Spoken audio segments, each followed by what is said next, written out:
Tədbiri Naxçıvan Muxtar Respublikasında Azərbaycan Respublikası Prezidentinin səlahiyyətli nümayəndəsi Ceyhun Cəlilov, dövlət və hökumət rəsmiləri, deputatlar, universitetin professor müəllim heyəti, tələbələr və ictimaiyyət nümayəndələri izləyiblər. Konsertdən əvvəl 15 iyun Milli Qurtuluş Gününün tarixi əhəmiyyətini əks etdirən videoçarx nümayiş olunub.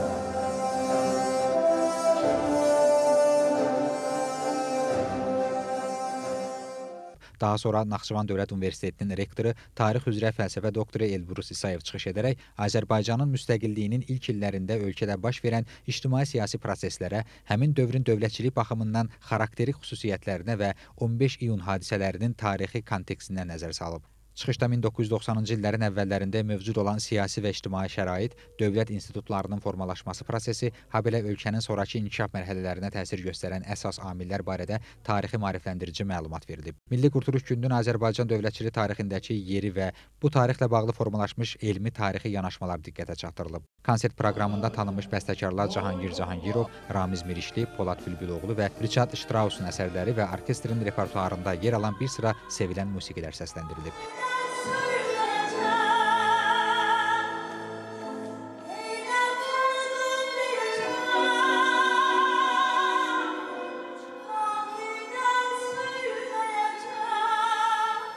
Proqram çərçivəsində solistlər, əməkdar artistlər və prezident mükafatçıları çıxış edərək tamaşaçılara zəngin musiqi axşamı bəxş ediblər.